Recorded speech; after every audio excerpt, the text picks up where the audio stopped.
Okay, I want to thank Frank Scarpaci for joining me, the League Office Southern Rep for both Elite and Premier Divisions. Thank you, Frank. Just a couple questions I wanted to ask you about the showcase here. There's been some really great games.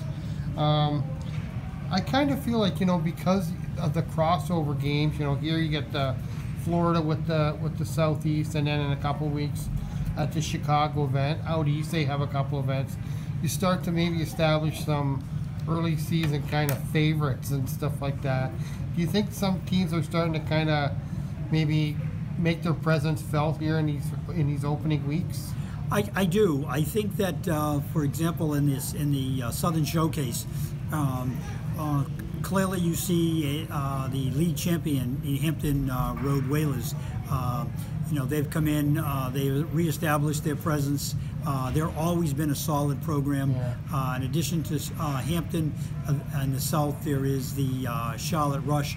Last year they won all but 2 or 3 games. They were upset, if you call it being upset, against Hampton. It wasn't a surprise to the Eels. We looked at both organizations and we thought that Hampton had a little bit of an edge. They play our style. It's more of a they're going to go into the corners, beat you up there, and they have guys who could score. So, I think those two in the Southern Division have elevated to the top. In the Florida Division, we see, my own team, the Eels, they have systematically and continuously been at the top in the Florida Division. This year, no question, we expect Tampa to rise. Tampa always is good. The new program, actually the renamed program, DME, has clearly made a mark in Florida. They are retooled. Their premier team is very good. They did get a few upsets this weekend. I think they lost to Hampton in Charlotte. It's kind of like baptism by fire, if you will. But, they have a good coach, and I think that Frank Alberti will readjust that losses to come forward. We have not played Hampton yet. We have not played Charlotte. We play in Richmond actually as we speak. So these are all tests for all of us. But this is why we came back to the showcase. We hadn't had this showcase last year. So we always had played against the Southern teams in this showcase, and they come to Florida. So it's always a good, hard-fought battle. Going out to the Midwest, the guys that always dominate out there is the Wisconsin River Kings. Dell's Ducks for years have been one of the dominant teams, and they slipped it a little last year, but I can tell you without question, they'll be back. They're a strong organization and owned by the same owner. Other guys out there, other teams out there, the Blue Ox. We beat them last year, but they were one of the top teams in that division. So we think those two Wisconsin and the Blue Ox will be rising to the top.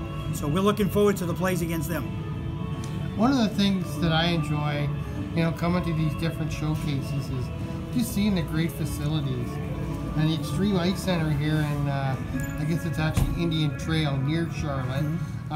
What a great place to have an event like this. You got numerous ice surfaces, and it looks like they have a great figure skating program here too. But it takes a place like this really kind of to make an event like this happen, don't you think? No question. Mike Mulhall, who's one of the owners here, I've known Mike for, I want to say 20, 25 years when I used to be the Florida president for USA Hockey, and he was the Southeast District representative. Mike has built, and his partners have built, an outstanding facility here. Yeah. They have always been a great host for us. This is an ideal location. First of all, it's 8 to 10 hours, some 7 hours for the guys in Florida. It's less than 4 hours for all the guys in the South. So you come to this location. Some rinks are not good hosts. I'll tell you that right now. These guys here have done an outstanding job from the very outset. Julie Crothers, who has organized this whole showcase for us, and Jocelyn, who is the owner of the Rush and the team in Raleigh, so the Eagles. So they've done a great job. a way to go. I'm telling you, knock on wood, we have not had any games being delayed. The players have been really well behaved. There haven't been any fights.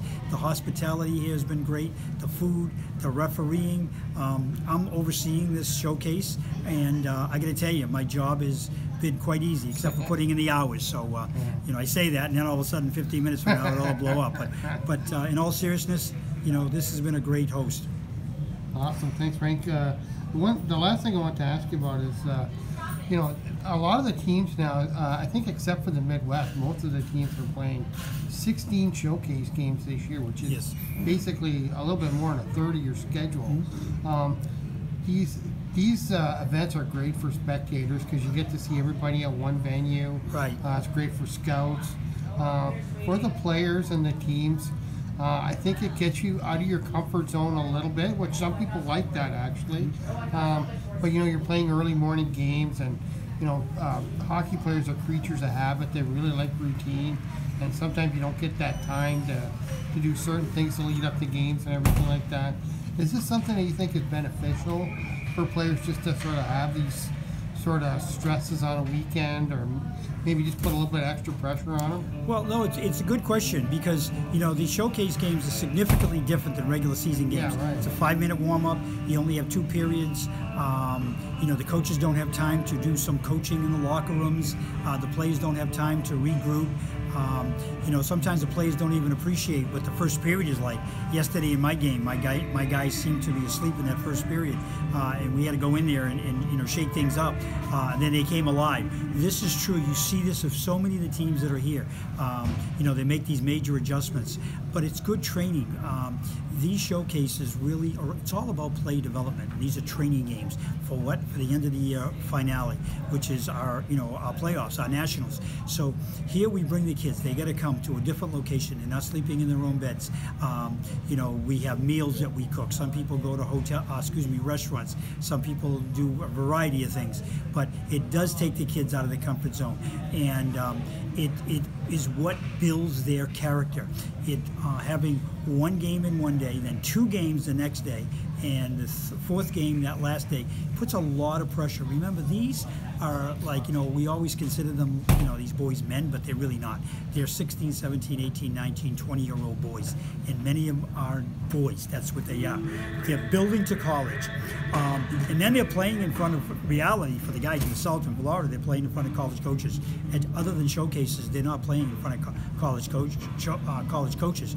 So now they're not only playing for the game, but they're also being showcased. And we try to downplay that, but the boys, you know, there's a lot at stake here. Let's face it. They're trying to go to college. If you're not trying to go to college, you're in the wrong league, because it's the college development league. So these showcases really do prepare. Without them, the guys in the South, the guys in Florida, the guys in the Midwest don't have that opportunity to see and get experience in front of these college coaches. It's all about exposure. Exposure gives you scouting opportunities, and if you're not scouted, you don't have exposure, you don't have scouting. You don't have scouting, you don't have recruiting. You don't have recruiting, you're not going to college, because there are so many players. And this is why the USPHL requires the guys in the South and in Florida to go to 4. The guys in the Midwest, you know, they go to 3, but it's still a tough you know, toll to hold. You know what I mean? And the guys in the North, they go to 4. But let's face it, the guys in the South have the toughest schedule. There's not even a question, because we play here, we play in Chicago, then we go to Boston, and then we go to Florida. You know, the guys travel to Florida. That's a tough schedule. 16 games. You're absolutely right. It's almost a half of the schedule. Yeah. Yeah. So they're not games that can be overlooked. That's for sure. Oh no, for sure. They cannot. Nope. So, Frank, I appreciate the time today, and good luck with the rest of the showcase, and good luck to your Eels. Thank you very much. Appreciate it.